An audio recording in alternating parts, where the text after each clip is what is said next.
This channel does not promote any violent, harmful, or illegal activities. All content provided by this channel is meant for an educational purpose only.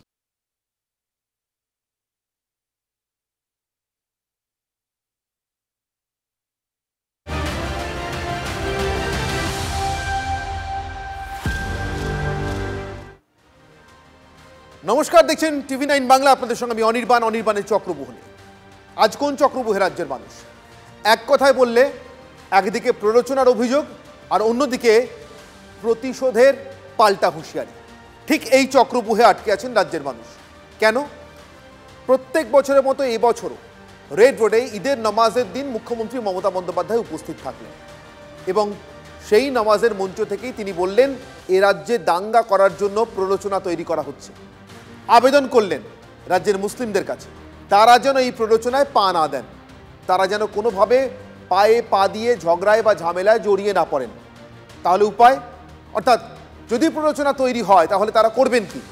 Mamata Bandyopadhyay আশ্বাস দিয়েছেন সরকার তাঁদের পাশে আছে। রাজ্যের মুখ্যমন্ত্রী এবং রাজনৈতিক মমতা, যিনি দিদি বলে পরিচিত হতে ভালোবাসেন, আজও শুনতে ভালোবাসেন এই নামে সাধারণ মানুষের মুখে তাকে সম্বোধন, তিনি বলেছেন দিদি আপনাদের পাশে আছে। অর্থাৎ আপনারা কিছু করবেন না, সরকার দেখে নেবে, মমতা বন্দ্যোপাধ্যায় দেখে নেবে। কিন্তু বিজেপি, তাদের এ রাজ্যে সরকার নেই, তারা বলবেন কি? কে পাশে আছেন, কার পাশে আছেন? তারা আপাতত বলছেন তারা রাজ্যের হিন্দুদের পাশে আছে।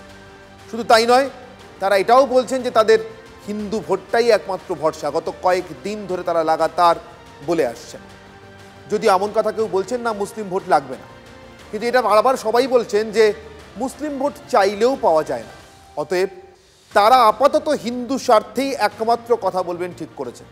আর সেটা বলতে গিয়ে তারা পাখির চোখ করেছেন রামনবমীতে যদি কোনো প্ররোচনা তৈরি হয় সেই আশঙ্কাকে। আর তারা নিশ্চিত এই প্ররোচনা কোথা থেকে তৈরি হবে না।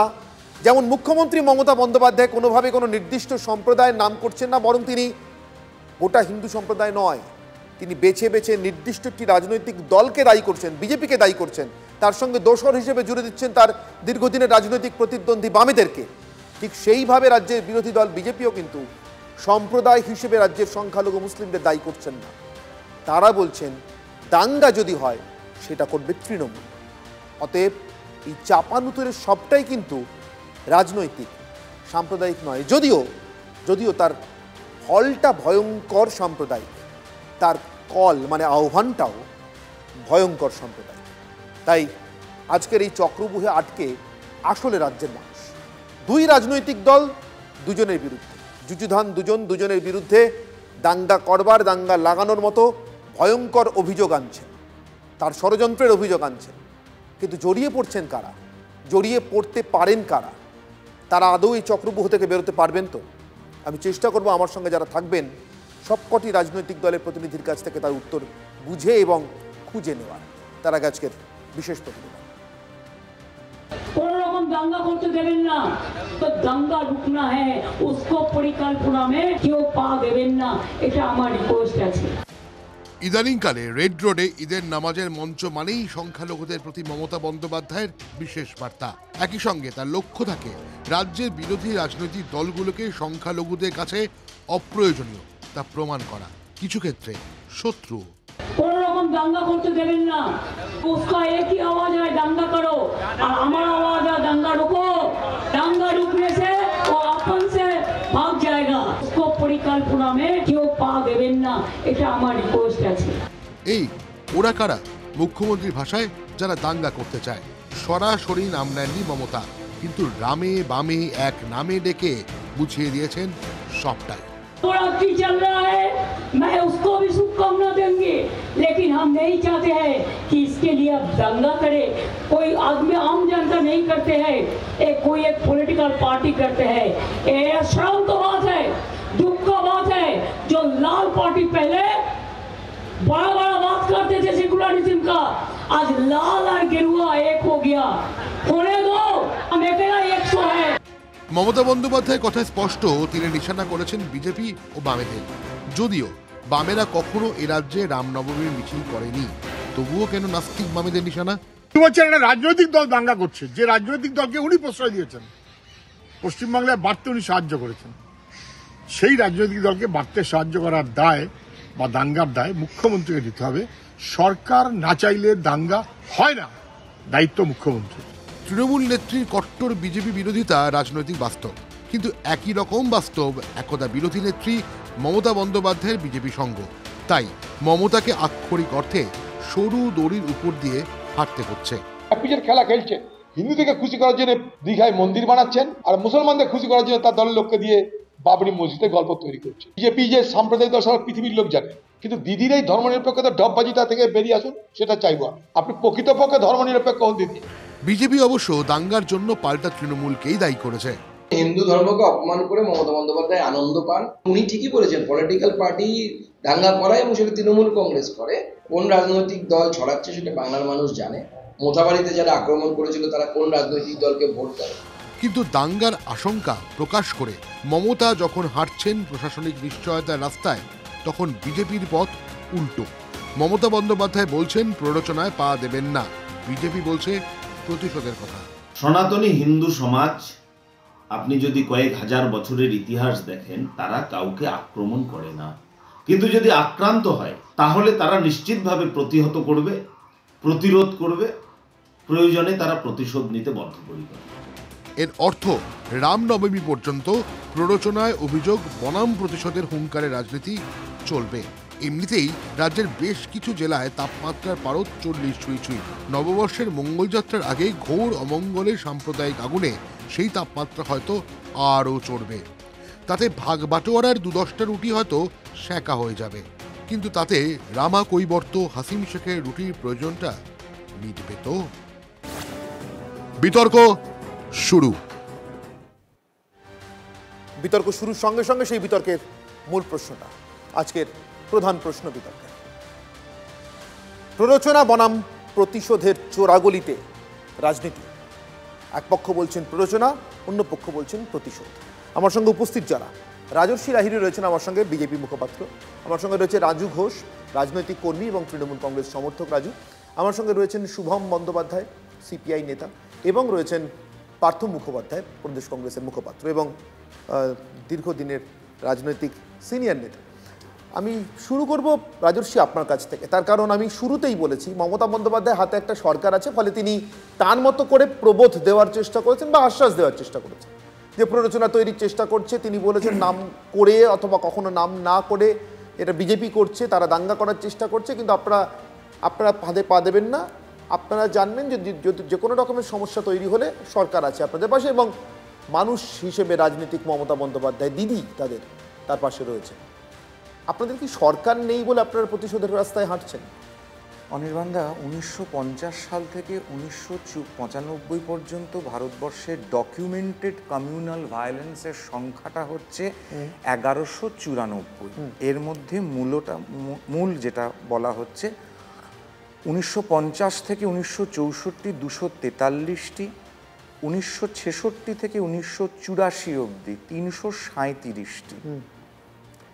এর মধ্যে 18টি হচ্ছে সব থেকে বড় ওয়ার্স, যার মধ্যে 10টি কংগ্রেস এবং তার অ্যালাইয়ের সময় হয়েছে, 3টি প্রেসিডেন্ট রুল থাকাকালীন, 4টে অন্যান্য দল এবং 1টি গুজরাটের যে ঘটনাটি ঘটেছিল সেটি।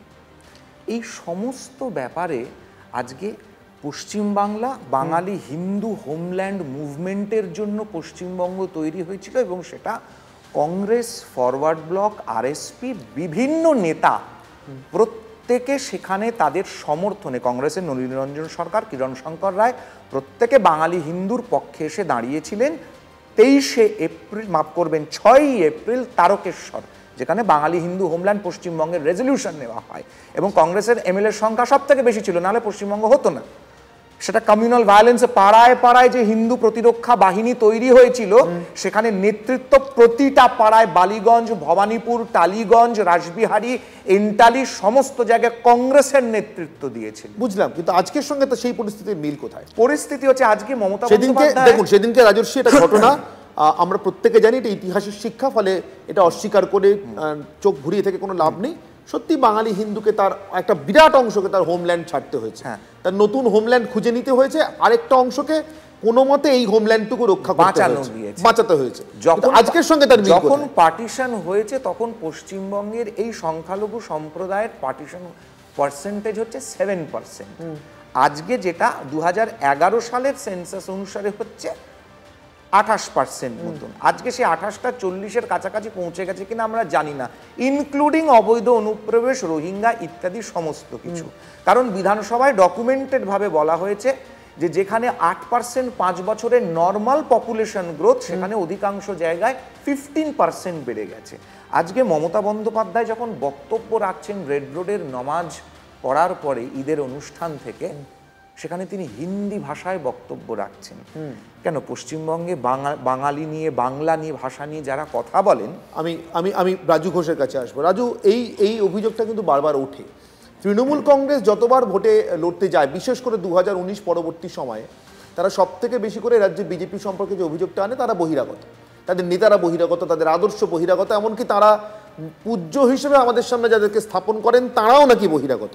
আমি সেই বড় তর্কটাতে যাচ্ছি না, কিন্তু হিন্দি ভাষাটা যে বহিরাগত নিয়ে তো কোনো সন্দেহ নেই।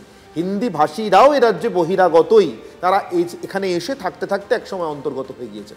আমার প্রশ্ন, রেড রোডে ঈদের নামাজ থেকে টানা হিন্দিতে ভাষণ দেওয়ার কথা যেটা বলছেন রাজর্ষি আমাদেরকে, প্রয়োজন ছিল নাকি এগুলো করে বিভাজনের বিষটা উস্কে দেওয়া হয়?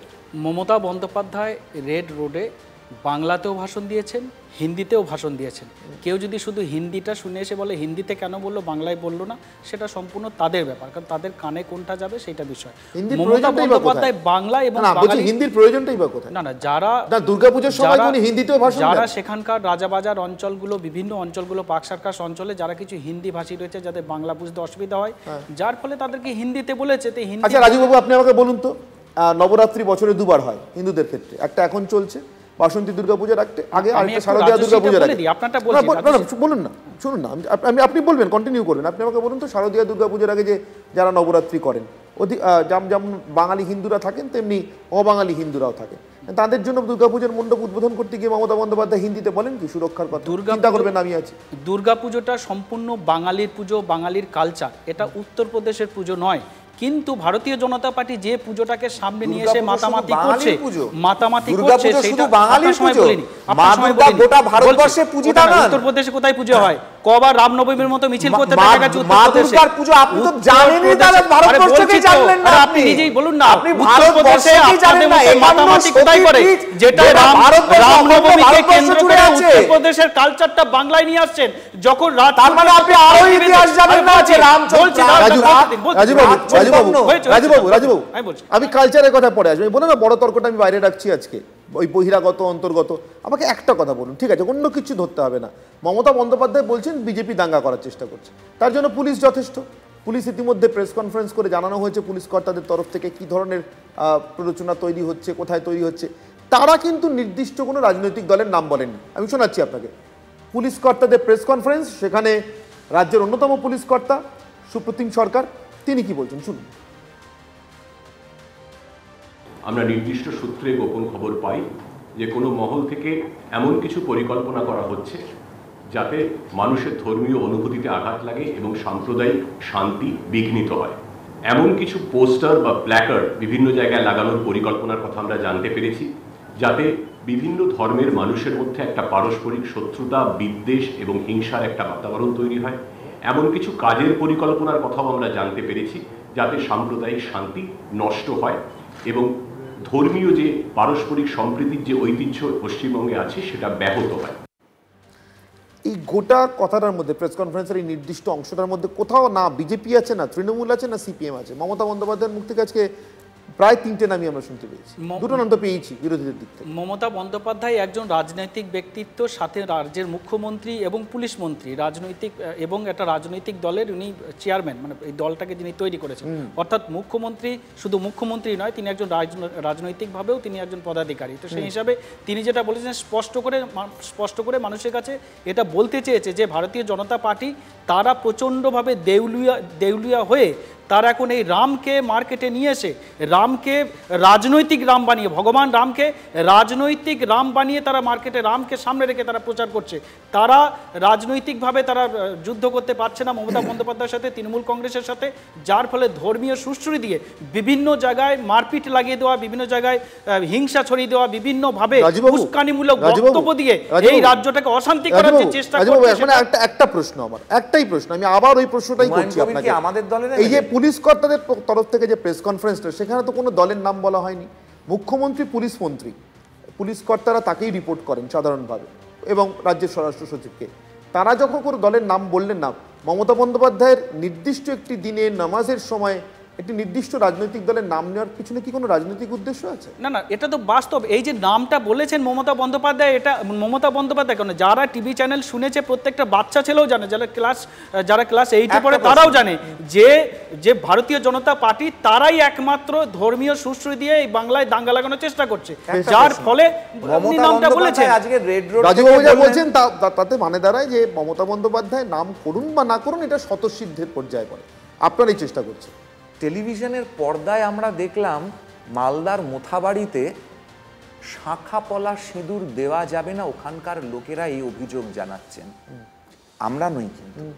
এবং যে মালদার মোথাবাড়িতে সুকান্ত মজুমদার একজন কেন্দ্রীয় মন্ত্রী, রাজ্যের বিজেপি, তাকে প্রবেশে যেতে দেওয়া হয়নি, ভাইরাল করা হয়েছিল সেই ভিডিওটা, বাংলাদেশের ভিডিও, বাংলাদেশের ভিডিওটা ভাইরাল করে পরিষ্কারভাবে অডিওতে বলা হচ্ছে, পরিষ্কার অডিওতে বলা আপনার কাছে নেই, আপনি কেন কমপ্লেইন করছেন না? রাজুবাবু রাজুর সেম দুজনকেই বলবো, রাজুবাবু এক মিনিট, রাজুবাবু রাজুর সেম দুজনকেই বলবো, কেন ছিল না রাজুবাবু রাজুর সেম দুজনকেই বলবো, আমরা তো নির্দিষ্ট একটি জায়গা নিয়ে আলোচনা করছি না। আপনি যে জায়গাটির নাম করছেন সেই জায়গাটির নাম ধরে নিয়ে বলছি, তাকে ইনক্লুড করে বলছি। যতগুলো জায়গা নিয়ে মুখ্যমন্ত্রী আজকে চারটির কথা বলেছেন, 4টি দাঙ্গার কথা বলেছেন, যতগুলো জায়গা নিয়ে কথা হচ্ছে। আমার প্রশ্ন হচ্ছে, সেখানে তো যেমন মমতা বন্দ্যোপাধ্যায় পুলিশ কর্তাদের মুখে আমি শোনালাম যে কোথাও তৃণমূল বিজেপি নেই, তেমনি ওই জায়গাগুলোর ক্ষেত্রেও তো কোথাও তৃণমূলের যোগাযোগ প্রমাণিত হয়েছে, এমন কিছু নেই। আচ্ছা, এই মানে আপনারাও কি ইটের বদলে পাটকেল ছুটছেন? মানে মমতা বিজেপি বলছেন বলে আপনাদের তৃণমূল বলতেই হবে? সবাই জানেন যে বিজেপি সাম্প্রদায়িক সুশ্রুরি দেয়। 90 সালে বিজেপির এখানে কটা ভোট ছিল এক্ষুনি ইলেকশন কমিশনকে বললে পরে আপনাদের কাছেই তথ্যটা আছে। মুর্শিদাবাদ জেলা একটা জেলা, সেখানে হরিহরপাড়া, কাটরা মসজিদ, নসিপুর হল্ট, বামুনাবাদ, বহরমপুর থেকে আরম্ভ করে জ্যোতিবাবু মুখ্যমন্ত্রী, দিনের পর দিন দাঙ্গা হয়েছে। 2010 সালের দেগঙ্গার ম্যাসিভ হিন্দু ম্যাসাকার, 2013 সাল নালিয়াখালীতে একটা গ্রাম, নালিয়াখালী গোটা গ্রাম ফাঁকা হয়ে গেছে।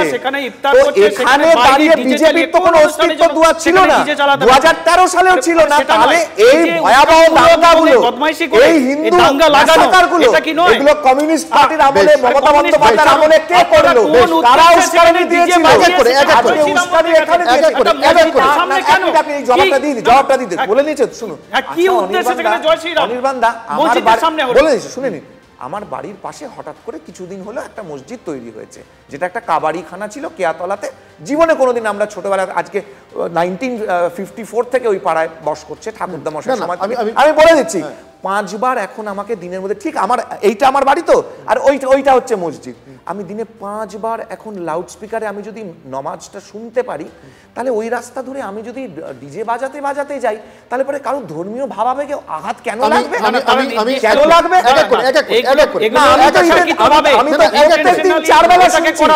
আমি ভোরবেলা থেকে উঠে আমার ঠাকুরকে প্রণাম করতে গিয়ে আমাকে যদি আওয়াজ শুনতে হয়, আমি যদি সেটা শুনতে রাজি থাকি, তাহলে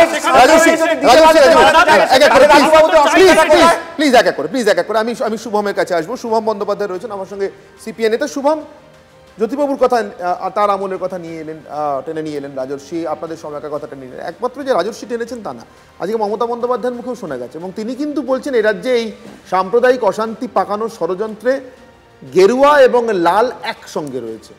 নিজেদের নাম শুনে আপনারা আবার নতুন করে আলোচনায় আসছেন, তার জন্য খুশি হচ্ছেন, নাকি এমন কথা শুনে অখুশি হচ্ছে? মানে এটা তো আপনাদের ইউএসপি, ধর্মনিরপেক্ষতা, সেটা নিয়ে টানাটানি পড়ে যাচ্ছে। দেখুন, প্রথম কথা হচ্ছে আজকে সকাল থেকে ঠিক যেরমভাবে দশমীর দিন বিকেল থেকে প্রায় কয়েকশো বিজয়া দশমীর শুভেচ্ছা পাই, ঠিক সেরকমভাবে আজকে সকাল থেকে প্রায় শখানেক ঈদ মোবারকের শুভেচ্ছা আমি পেয়েছি। কেউ দাদা বলে সম্বোধন করে শুভেচ্ছা জানিয়েছে বা কেউ ভাই বলে সম্বোধন করে শুভেচ্ছা জানিয়েছে। আমাদের রাজ্যে, আমাদের দেশে হিন্দু হিন্দু ভাই ভাই কোনোদিন ছিল না, মুসলিম মুসলিম ভাই ভাইও কোনোদিন ছিল না। বরাবরই এটা হিন্দু মুসলিম ভাই ভাই ছিল এবং হিন্দু মুসলিম ভাই ভাই থাকবে। এবং 46-এর দাঙ্গার সময় এই স্লোগানটা হিন্দু মুসলিম ভাই ভাই কমিউনিস্টরাই দিয়েছিল। আর রাজস্বী যেটা দিয়ে শুরু করলো, যে একটা লিস্ট বললো, সহস্রাধিক দাঙ্গার লিস্ট, সেই স্বাধীনতার পর থেকে যে লিস্ট রাজস্বী শুরু করলো, আপনি খেয়াল করে দেখবেন সেই সহস্রাধিক দাঙ্গার লিস্টে একটাও কমিউনিস্ট শাসিত রাজ্যে দাঙ্গার কথা রাজস্বী বলতে পারলো না। প্রায় সব রকম রাজনৈতিক দলের উল্লেখ করলো, একটাও কমিউনিস্ট শাসিত বলতে পারলো না। এবং 84-র দাঙ্গা, 84-র শিখ দাঙ্গা এসে থেমে গেছিল আমাদের রাজ্যে কলকাতায়। এমনকি 92-এর বাবরি মসজিদ ধ্বংসের পরেরও দাঙ্গা থেমে গেছিল আমাদের রাজ্যে কলকাতায়। একমাত্র কমিউনিস্টরাই এই নোংরা ঘৃণ্য ধর্মীয় মেরুকরণের রাজনীতির বিরুদ্ধে বারবার ব্যারিকেড তৈরি করেছে এবং এখনো করে। সম্পূর্ণ বাজে কথা। 92-এর কথা আমি মুর্শিদাবাদ জেলার কথা বলে দিলাম। এবং পার্ক সার্কাসে একটি মিষ্টির দোকান আছে, আমি নাম নিতে চাই না, চাই বললে পরে আমি বলে দেবো। সেই মিষ্টির দোকানটার কি ঘটনা ঘটেছিল আপনাদের সমস্ত চ্যানেল তৎকালীন পুলিশ কর্তারা আসেন, তাদেরকে জিজ্ঞাসা করে নেবেন। গোটা মিষ্টির দোকান ভাঙচুর থেকে আরম্ভ করে একটা গোটা অবাঙালি বস্তি ছিল, আগুন জ্বালিয়ে দিয়ে সেটাকে ছারখার হয়ে গেছিল। এটা একটা সম্পূর্ণ মিথ্যা কথা। পশ্চিমবঙ্গে কোনোদিনে হয়নি। আমি রাজীববাবু হয়েছে এবং সেটা যাতে কোনো রকম না বলা হয় সেটার চেষ্টা করা হয়েছে। রাজীববাবুর কাছে যাবো। রাজীববাবু, আমার একটা প্রশ্ন আপনার কাছে। আমি যে এখানে যা দেখলাম, রাজর্ষি এবং শুভমের মধ্যে দুস্তর ব্যবধান আছে, যোজন ব্যবধান। সাধারণভাবে আমরা সেটাই জানি। আজকেও মোহাম্মদ সেলিম সাংবাদিক বৈঠক করেছেন এবং সেখানে তিনি বিজেপিকেও সমানভাবে দায়ী করেছেন। মমতা বন্দ্যোপাধ্যায় হঠাৎ এই সাম্প্রদায়িক অশান্তি তৈরি করার বা দাঙ্গা তৈরি করার ষড়যন্ত্রের মধ্যে বামেদেরকে কোথায় খুঁজে পেলেন? নাকি নাকি এটা এটা লন্ডন সফরের ফলআউট কোনটা? দেখুন, এখানে যে দাঙ্গা তারা সোজা করে বলবেন না, আমি বলছি এই দাঙ্গা যে ভারতীয় জনতা পার্টি তারা বারবার লাগানোর চেষ্টা করছে, এটা সবাই এটা প্রমাণিত। এটা নতুন করে বোঝানো আমার নির্দিষ্ট প্রশ্ন ছিল বাম, গেরুয়া এবং লাল। মমতা বন্দ্যোপাধ্যায় বলছেন রাম এবং বাম হাতে হাত মিলিয়ে করছে, কোথায় প্রমাণ? দেখুন, এখানে বামকে আর রাম বলবো না, বামকে আর যদি আপনি এদেরকে গেরুয়াকে যদি একদিকে করেন, যদি বাম আর গেরুয়াকে একদিকে করেন, তাহলে ঠিকই, মানে গেরুয়াকে বলা মানেই বামকে বলা, বামকে বলা মানেই গেরুয়াকে বলা। কারণ যে শাসক বিরোধী যে ভোট, সেই ভোটটাকে কাটার জন্য যেভাবে বাম এবং কংগ্রেস একত্রিতভাবে ভারতীয় জনতা পার্টিকে সাপোর্ট করছে,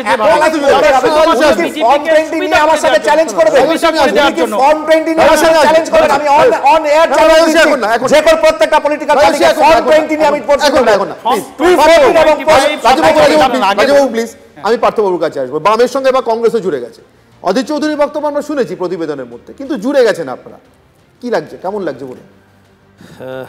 হ্যাঁ, মানে এতক্ষণ আসছিল না, আমি তাই ভাবছি যে হয়তো আমরা এই জন্যই শূন্য বোধ হয়, মানে এই হিন্দু মুসলিম এই ব্যাপারটার মধ্যে আমরা নেই, হয়তো এটাই হয়তো আমাদের বা বামেদের শূন্য হওয়ার হয়তো কারণ। তো যাই হোক, আপনারা একদম নেই শিওর? আমি অধীর রঞ্জন চৌধুরীর একটা বক্তব্য প্রতিবেদনে শুনিয়েছি, আরেকটা বক্তব্য শোনাবো। রিসিভিং এন্ড, আমরা আছি এট দ্য রিসিভিং এন্ড। আসলে অধীর রঞ্জন চৌধুরী কয়েকদিন আগে বলেছেন আপনারা কি সাফারার, শুধুই কি সাফারার? দেখুন তো অধীর রঞ্জন চৌধুরীর এই বক্তব্যটা আজকে। আমি আপনাকে অনুরোধ করেছিলাম ঈদের সময় অন্তত পশ্চিমবঙ্গের মুসলমান সমাজের দিকে তাকিয়ে রেশনে সস্তায় খাবার দেওয়ার ব্যবস্থা করুন, ইমাম মুয়াজ্জিনদেরকে বোনাস ভাতা বাড়ান। আপনি পুজোর সময় দিবেন 85,000 90,000 আরো, এবার বাড়বে আরো। কিন্তু আমি বারবার করে রিকোয়েস্ট করি, ঈদগাহগুলোতে আলো সজ্জা করার জন্য কিছু টাকা দিলে ক্ষতি কি আছে? এত টাকা তো দিচ্ছে না, এদিক ওদিক। কে করে না পার্থবাবু, আপনি বলুন? সম্প্রদায় নিয়ে রাজনীতি কে করে না? তো অধীর রঞ্জন চৌধুরী আগের বক্তব্যটা শুনে মনে হচ্ছিল না সত্যি আপনারা সাফারার মনে হচ্ছিল, এই বক্তব্যটা শুনলে কি মনে হচ্ছে? পুজোর সময় যদি অতিরিক্ত বা ঈদের সময় যদি অতিরিক্ত দেবার কথা বলে, এর মধ্যে রাজনীতিটা কোথায়? না, আমার তো মনে হয় একদম যে কোনো ধর্মনিরপেক্ষ মানুষের দাবি হওয়া উচিত উল্টোটা, পুজোতেও দেবেন না, ইমাম মুয়াজ্জিনদেরও দেবেন না। না, যখন একটা দিচ্ছেন বলে আরেকটা দিন। আমাদের দেশের অর্থনৈতিক অবস্থা তা নয় আজকে। আমরা আমাদের দেশের মধ্যবিত্ত আজকে 1820 সালের অবস্থানে চলে গেছে অর্থনীতিতে তাদের অবস্থান। আজকে আমাদের দেশে ব্যাংক থেকে লোন নেওয়া 1953 কালের সমান হয়েছে। ফলে আমাদের সার্বিক অর্থনীতি আমরা ভাবতে পারছি না যে কি ভয়ঙ্কর অবস্থার দিকে আমরা এগিয়ে চলেছি। কিন্তু যা কথাটা এর মধ্যে আপনি প্রথম যখন শুরু করেছিলেন আলোচনার, আপনি একটা কথা বলেছিলেন যে বিজেপির বক্তব্য যে এই প্ররোচনার আশঙ্কা তার এই মানে মুখ্যমন্ত্রীর বক্তব্য থেকে আসছে। তো আমার কথা প্ররোচনার আশঙ্কা নাকি প্ররোচনার আশা বিজেপির পক্ষে, ঠিক তেমনই গত বছর থেকে আমরা বিশেষ করে এটা দেখছি ঈদের এই কংগ্রিগেশনের সময় সাধারণভাবে আমরা তো বিভিন্ন সময় দেখেছি মুখ্যমন্ত্রীটা গিয়ে সেখানে সেই অনুষ্ঠানে অংশ নিতেন, কিন্তু কেউ কোনোদিন রাজনীতির কথা সেখান থেকে বলতেন না। আমরা কি কেন্দ্রে কি রাজ্যে দেখছি যে ধর্মীয় এবং সরকারি অনুষ্ঠানে চরম সরাসরি রাজনীতির কথা বলা হচ্ছে। মুখ্যমন্ত্রী এই রাজনীতির কথাগুলো না বলে ওই কথাগুলো যদি উনি গোপনে তার অ্যাডমিনিস্ট্রেশনকে এই কথাগুলো বলতেন, তারা যদি সেই মতো ব্যবস্থা নিত, তাহলে হয়তো আরো অনেক বেশি পজিটিভ আমরা রেজাল্ট আশা করতাম। ওই ভিড়ের মধ্যে এই কথাগুলো বলে মানুষকে অন্যরকম চিন্তার উদ্রেক করার রাস্তায় তাদের টেনে না এনে তিনি যদি তার পুলিশ বাহিনী তার প্রশাসনকে যদি এই কথাগুলো বলতেন, হয়তো আমরা আরো অনেক পজিটিভ রেজাল্ট আশা করতে পারি। মানুষকে সতর্ক থাকার কথা মুখ্যমন্ত্রী মঞ্চ থেকে বলেছেন যে হিন্দু মুসলমানের দাঙ্গা লাগানোর চেষ্টা করছে ভারতীয় জনতা পার্টি, প্রত্যেকটা মানুষকেও এই বিষয়ে সতর্ক থাকতে হবে। তাই তিনি মঞ্চে দাঁড়িয়ে ডিরেক্টলি এই কথাটা বলেছেন। এটুকু বোঝার মতো আপনাদের এটা বলবার জন্য একটা সরকারি প্রমাণ লাগে, রাজু একটা সরকারি প্রমাণ লাগে এটা বলবার জন্য। আর পুলিশের বক্তব্য তো নেই, সাবধান দুটো বলা এক লাইনই কিন্তু মুর্শিদাবাদ প্রাচীন জায়গা, রানী ভবানীর বড়নগর মন্দির কমপ্লেক্স ধ্বংস হয়ে যাচ্ছে, কর্ণ সুবর্ণের প্রাচীন নিদর্শন ধ্বংস হওয়া কিছু কিছু জায়গায় উঠে আসছে, কিরিটেশ্বরীর মন্দির ইত্যাদি। একবারের জন্য কংগ্রেসের গড় থাকা মুর্শিদাবাদের কংগ্রেসের কোনো নেতা এসআইকে একটা কখনো চিঠি লিখেছে? না, সম্ভবত সেই কারণেই শিক্ষা স্বাস্থ্যের কথা বলে না তারা, সম্ভবত এই কারণেই অধীর রঞ্জন চৌধুরী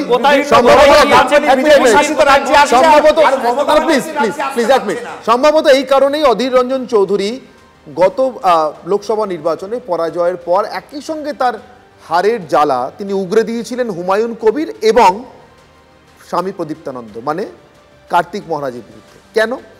অধীর রঞ্জন চৌধুরী যখন বলছেন যে ঈদগাহগুলোতে একটু আলোকসজ্জার জন্য টাকা দিতে বলেছিলাম, পুজোর সময় তো দিচ্ছেন, এবার তো হয়তো আরও বাড়াবেন, কেন দেবেন না? কংগ্রেসের মতো যারা নিজেদেরকে ধর্মনিরপেক্ষ দল বলে দাবি করে তাদের কাছ থেকে উল্টোটা আসা উচিত, কাউকে দেবেন না।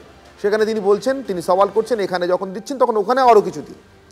কার্তিক মহারাজরা কি বলছেন ওই একই মুর্শিদাবাদে বেলডাঙ্গা থেকে বসে, শুনুন। পরিবর্তনের ডাক দেবেন 26-এ? নিঃসন্দেহে পরিবর্তন দিতে এইটা মানুষ মেনে নেবে। যে দল ভারতবর্ষের কথা বলবে, যে দল হিন্দু ধর্মের কথা বলবে, যে দল হিন্দু ধর্মের রক্ষার কথা বলবে, যে দল আমাদের সংস্কৃতির কথা বলবে, সেই দল আমরা ভোট দিতে বলবো। নিশ্চিতভাবে স্বামী প্রদীপ্তানন্দ কোনো নির্দিষ্ট দলের কথা বলেননি, তার মুখেও বিজেপি শোনা যায়নি, তৃণমূল শোনা যায়নি, কিন্তু স্বামী প্রদীপ্তানন্দ বা কার্তিক মহারাজের কথা বোধহয় খুব স্পষ্ট তিনি কি বলতে চাইছেন। স্বামী প্রদীপ্তানন্দ মানে কার্তিক মহারাজের কথা তিনি বলছেন, যারা ভারতের কথা বলবে, তারপরেই বলছেন যারা হিন্দুদের কথা বলবে।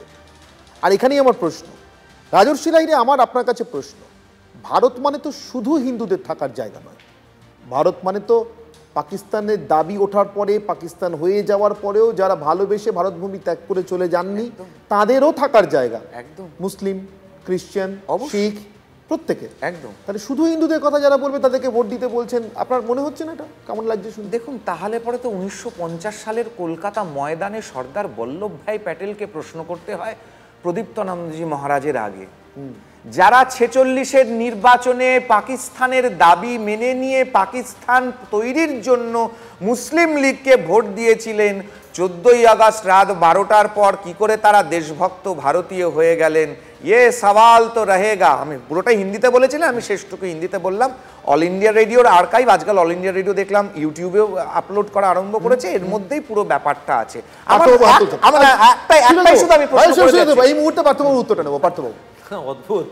তখন প্রথম কথা 1946-এর ঘটনার ও যেটা বলছে সেটা ও অ্যাকচুয়ালি ঘটনা, উনি বক্তব্যটা রেখেছিলেন স্বাধীনতার পরে 1950-এ, এবং সেখানে তিনি স্পষ্ট বলেছেন যে যারা যায়নি তারা আমাদের ভাই। কারণ আমি এমনও জানি যে পাকিস্তান থেকে মুসলিম তারা ভারতবর্ষে চলে এসেছেন, তারা পাকিস্তান মানেননি। আমি সৈয়দ মুস্তাফা সিরাজের কথা বলছি যে তারা যখন দেশ ছেড়ে চলে যাবেন, রাত্রির বেলা তারা শুয়ে আছেন, তার বাবা পাশে শুয়ে আছেন, হঠাৎ তার বাবা বললেন, আরে ও দেশে গেলে এত বড় আকাশটা দেখতে পাবো, বোধহয় নয়, তাহলে কেন যাওয়া হলো না? তাহলে কেন যাবো? কেন বললেন উনি? চলে কিন্তু গিয়েছিল, তার মানে পাকিস্তান মনের মধ্যে ছিল। তাই জন্যই গিয়েছিল, তাই জন্যই লোকে ভোটটা দিয়েছিল, কিন্তু যাওয়ার পরে ডেফিনিটলি অনেকের মনে হয়। কিন্তু রাজর্ষি আমার মনে হয় রাজর্ষি আজকের দিনে দাঁড়িয়ে এই তিক্ততাকে আমি কিন্তু আপনার বলা এই তিক্ততাগুলোকে একটাকেও অবাস্তব বলছি না, এগুলো সব ঘটে গেছে পৃথিবীতে, ইতিহাস, এগুলোকে অস্বীকার করে বরঞ্চ আরো বড় অপরাধ করা হয়, একদল করেন সেটা এখানে, আমি তার পক্ষপাতী নেই, কিন্তু আমি বলছি প্রত্যেক মুহূর্তে এই তিক্ততাগুলোকে জাগিয়ে তুলে সহনাগরিকের সম্পর্কে সহনাগরিকের মনে অবিশ্বাস উদ্বেগ করে কি দেশ এগোবে? না, এটা নয় অনির্বাণদা। তাহলে ভারত মানে শুধু হিন্দুটা কেন? স্বামী প্রদীপ্তানন্দ বলছেন, উনি একজন পদ্মশ্রী প্রাপ্ত মানুষ, তিনি বলছেন যারা ভারতের কথা বলবে, পরের লাইনেই বলছেন যারা হিন্দুদের কথা বলবে।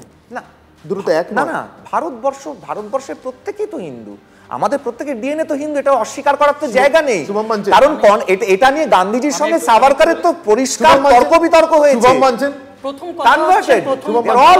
প্রথম কথা হচ্ছে যারা বারবার হিন্দু ধর্মকে পদদলিত করে এসছে, যারা রামনবমীর দিনে নরেন্দ্র মোদীর ছবি শ্রীরামের আকারের থেকে 3 গুণ হয়, যে নরেন্দ্র মোদী শ্রীরামচন্দ্রের মন্দিরের পথ দেখায়, যে রামনবমীকে কেন্দ্র করে তারা শুধুমাত্র ধর্মীয় বিভাজন করতে চায়, মানুষে মানুষে হানাহানি করতে চায়, শুধু সামনের নির্বাচনকে সামনে রেখে, তাদের মুখ থেকে আর যাই হোক হিন্দু ধর্মের কথা শুনতে আমরা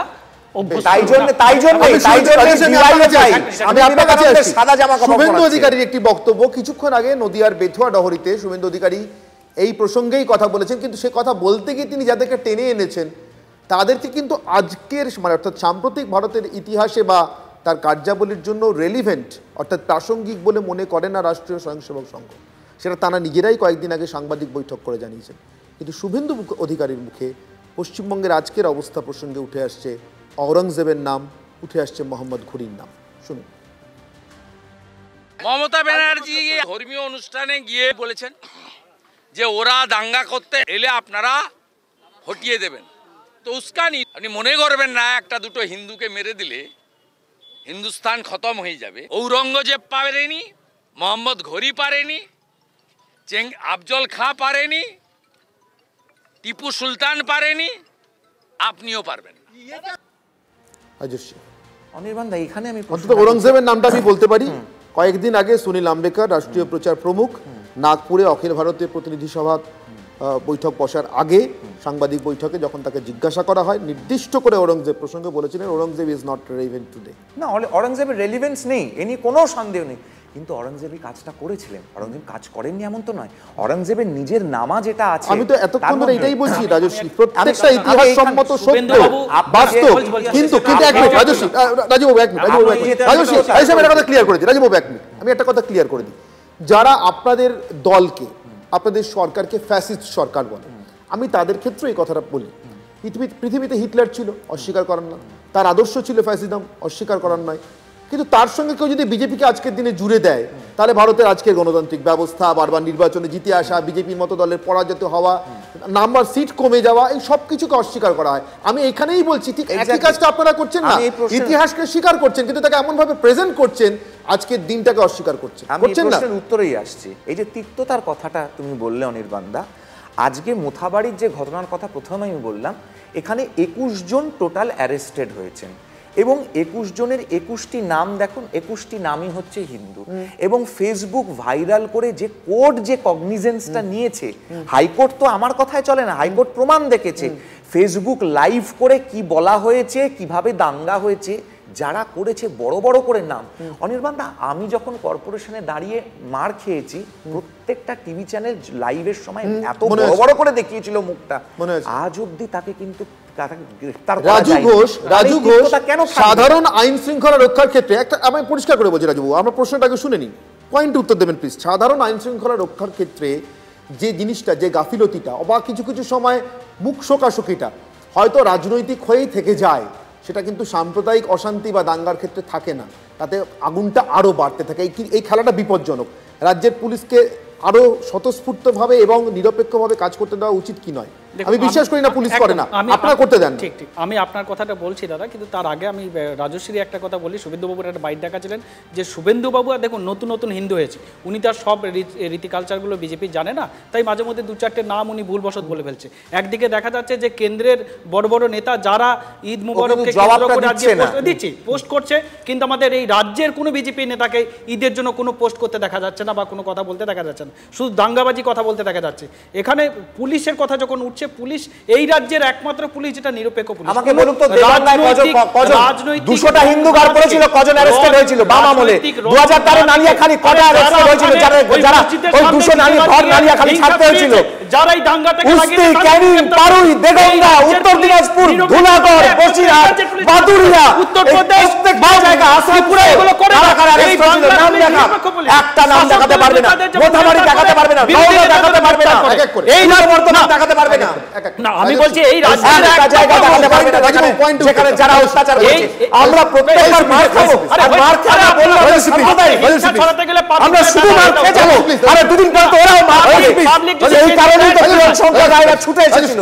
সময় নেই, প্লিজ প্লিজ শান্ত প্লিজ। রাজুবাবু আমি বলছি, আমি কি আরেকবার চা বলবো? না, আমি বলছি চায়ের কোনো দরকার নেই। এই রাজ্যের পুলিশ পশ্চিমবঙ্গের বাঙালি হিন্দুর জন্য চা, আশুতোষ লাইয়া পরিবারের ছেলে হয়ে প্রাণটুকু দিয়ে দেবো, তাহলে চা তো অনেক পরের কথা। এই রাজ্যের একমাত্র এই রাজ্যের পুলিশ নিরপেক্ষ পুলিশ, যে কোনো রাজনৈতিক রাজুবাবু একটা কথা আপনাকে স্মরণ করিয়ে দিই, সাম্প্রদায়িক অশান্তির মতো ঘটনা লক্ষ্মী পুজোর দিন, যে দিনটা লক্ষ্মী পুজোর যে পূর্ণিমা, কোজাগরী পূর্ণিমার দিন কলকাতার খিদিরপুরের বুকে ঘটে গিয়েছিল। আজ থেকে 2 বছর আগে ঘটে যাওয়া ঘটনা বলে আমার বলতে আর অসুবিধা নেই। এ রাজ্যের পুলিশ যতজনকে গ্রেফতার করেছিল, আমি বলছি নির্দিষ্ট করে মুসলিম সম্প্রদায়ের যতজনকে গ্রেফতার করেছিল, তারা প্রত্যেকে এনআইএ আসার পরে মুক্ত হয়েছিলেন, তারা নির্দোষ খালাস হয়েছিলেন। অর্থাৎ যারা প্রকৃত দোষী তাদেরকে গ্রেফতার না করে নিরীহ অন্য পরিবারের মুসলিম ছেলেদেরকে তুলে নিয়ে এসে গ্রেফতার দেখানো হচ্ছে। আপনার মনে হয় না এর থেকে ভয়ঙ্কর জিনিস আর কিছু হতে পারে না সাম্প্রদায়িক অশান্তি? যে সময় পুলিশ যাদেরকে গ্রেফতার করেছে তথ্য প্রমাণের ভিত্তিতে করেছে, এনআইএ কাদেরকে ধরেছে কাদেরকে চেয়েছে, সম্পূর্ণ এনআইএর আলাদা মামলা, আলাদা সাবজেক্ট, তার সাথে কলকাতা। রাজুবাবু আপনি এইমাত্র পুলিশের গুণগান গাইছিলেন রাজ্যের, না এগুলো গুণগান অস্বীকার করছেন কি করে? এই কলকাতা রাজুবাবু এনআইএ নিজে থেকে কাউকে ছেড়ে দিতে পারে না, আপনি এটা মানেন তো?